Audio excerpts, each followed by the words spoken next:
નમસ્કાર, હું મંગળુભાઈ ભગત, સુરેન્દ્રનગર જિલ્લા કોંગ્રેસ ઉપપ્રમુખ। અત્યારે આપણે બાળ મંદિરની અંદર ઉભા છીએ, જે બાળ મંદિરની અંદર સંખ્યા 80 છે। એ બાળ મંદિર છેલ્લા 3 વર્ષથી આ બેન એની ભાડે હકાવે છે અને નગરપાલિકા એની કોઈ પણ જાતની વ્યવસ્થા કરી દેતી નથી। જે નગરપાલિકાની બિલ્ડિંગ રહી એ ખરેખર મિલકત હોય તો આ બાળકોની છે અને એની ઉપર નગરપાલિકાએ કબજો કરીને બેઠા છે અને અમારે આ બાળકો માટે આ બેનને જ્યાં ત્યાં ભાડે લઈ અને ફરવું પડે છે। તો 3 વર્ષથી અમને જો નગરપાલિકા અમારા બાળકોને રઝળતા મૂકી અને એમની બિલ્ડિંગ ચાલુ રાખીને બેઠી છે, તો અમે સરકારશ્રીને એક વિનંતી કરવી છે કે આ બાળકો માટે એક કરોડ બાળ મંદિરની એક નાની એવી કેક રૂમની વ્યવસ્થા કરી દે એવી અમારી માંગણી છે, લાગણી છે। અને આ બાળકો બેન ક્યાં ગયા હકાવવાવાળા બેન, આવો બોલો, કેટલા વર્ષથી તમે ભાડે રહ્યો છો?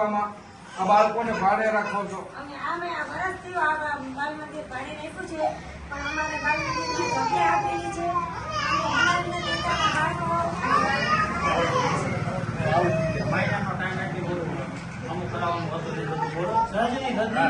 સર્જરી હતી ને આંગણવાડી, એટલે કે તમને ખાલી કરીને સર્જરી છે અને એમ કે તમને થોડી વ્યવસ્થા કરી નગરપાલિકા કે અમારે ખાલી કરવાની છે। હેરાનગતિ છે અને અહીંયા પડે એવું હતું તો એમને ખાલી કરાયું, પછી નિશાળમાં 2 મહિના રહ્યા, પછી ઓલા પડે 4 મહિના રહ્યા, આ 6 મહિનાથી અહીંયા છે, તોય કઈ એમાં એવું કઈ છે નહીં કે પૂરામાં કે અમને મોટી રૂમ ઉતાર દો, તો એ કઈ કરતા નથી।